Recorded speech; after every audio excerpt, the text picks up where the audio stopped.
Principle of inheritance and variation.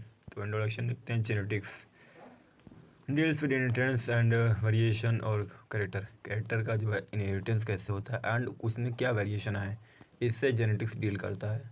From parent to offspring, inheritance एक ऐसा process है जिसके जरिए character are passed from parent to progeny. Variation is the degree by which, variation एक तरीके की degree है जिसके ज़रिए प्रोजेनी डिफ़र करती है फ्रॉम दियर पेरेंट्स से। वेरिएशन ना हो तो there is no difference in any human and human knew that the causes of variation was hidden in sexual reproduction. Mendel's के कुछ लॉज ऑफ इनहेरिटेंस हैं and we conclude that Gregor John Mendel conducted hybridization experiment on garden pea Pisum sativum for 7 years 1856 से लेके 1863 तक and proposed the laws of inheritance। Mendel जो है selected 14 true breeding P plants की variety pair form में, कितने pair, 7, विच वर similar, सभी similar थे except for one character with contrasting trait. Now contrasting trade studied by Mendel in P क्या क्या थे। पहला, स्टेम की हाइट एंड उसका कॉन्ट्रास्ट क्या हो सकता है, टाल का उल्टा जो होगा ड्वार्फ होगा। कॉन्ट्रास्ट मतलब opposite character trait and character मतलब one character means one gene have a two trait means two allele. For example look at that the stem height is a one character one gene and we get two character, whether it will be tall, whether it will be dwarf. These are the trait or allele. जैसे we get and character flower का color, then they has two contrasting trait or two allele, whether it will be violet, whether it will be white, and flower की position या तो axial पे होगी and whether it will be terminal पे होगी।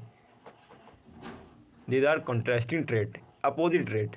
Pod यानी pod का shape, pod का कलर, शेप इन्फ्लेटेड और कॉन्स्ट्रिक्टेड हो सकता है, कलर उसका ग्रीन और येलो हो सकता है, एंड शेप जो शीट का है राउंड एंड रिंकल्ड हो सकता है, शीट का कलर येलो एंड ग्रीन हो सकता है। तो डोमिनेंट के लिए एक टेक्निक है to find out that dominant character, gravity.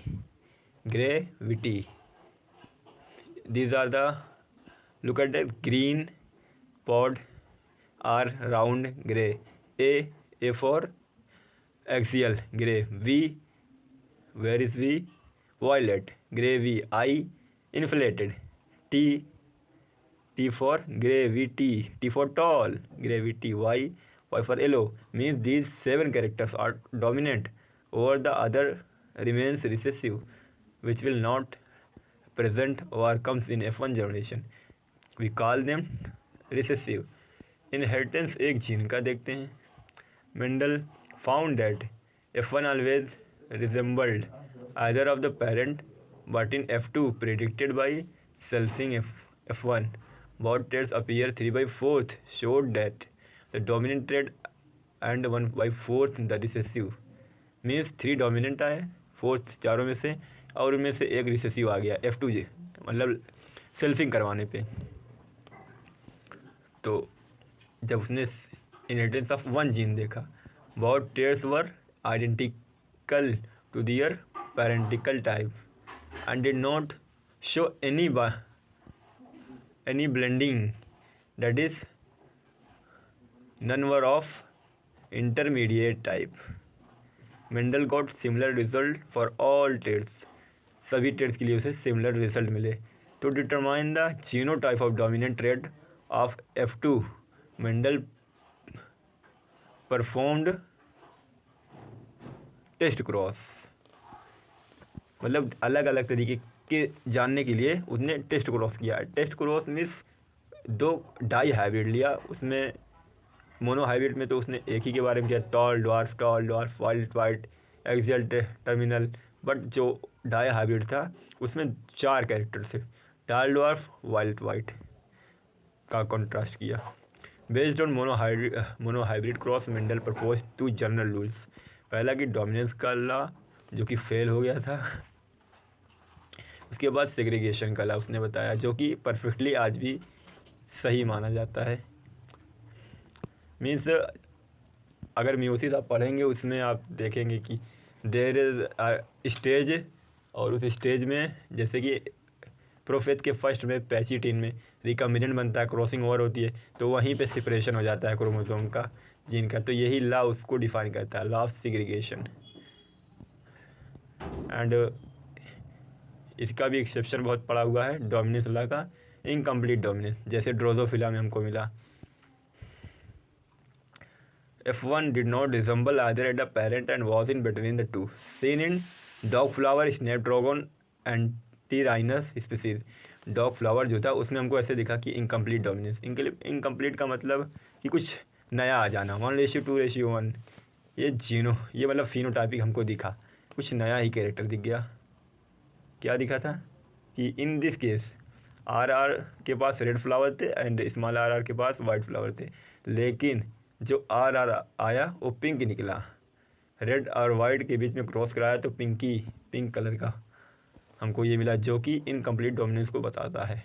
जबकि जीनोटाइप जो है रेशियो F2 का is like Mendelian monohybrid cross 1:2:1, but phenotypic ratio changes from 3:1 to 1:2:1। मतलब जीनोटाइपिक तो सिमिलर है बट उसका फिनोटाइपिक रेशियो बदल गया, क्योंकि एक पिंकी आ गई, पिंक कलर का। Explanation of concept of dominance. Diploid organism में 2 कॉपीज ऑफ एक जीन का है, जिसे हम एक पेयर ऑफ एलील्स कह सकते हैं। One of them may be different modified, that is modified, मतलब इनमें से एक को हम अलग ही हो सकता है अगर मॉडिफाई कर दें। नॉर्मल एलील प्रोड्यूस करते हैं नॉर्मल इंजाइम, किस लिए भाई? Needed for transformation of substrate जो होता है उसके ट्रांसफॉर्मेशन के लिए। अगर मॉडिफाइड एलील प्रोड्यूस नॉर्मल या फिर कम एफिशिएंट इंजाइम तो क्या होगा? Produce same and which produce same phenotype trait, तो इट इज़ डोमिनेंट, तब डोमिनेंट होगा अगर एक ही प्रकार का फिनोटाइप आ रहा है। लेकिन but it is produce non functional, अगर ये नॉन फंक्शनल या फिर कोई इंजाइम ना बने तो इंजाइम फंक्शनल ना हो तो phenotype will be affected. Phenotype जो करेक्टर दिख रहा है हमको ये अफेक्टेड हो जाएगा and recessive trait is seen, और रिसेसिव दिख जाएगा हमको। किसका फिनोटाइप अफेक्टेड होगा? डोमिनेंट का।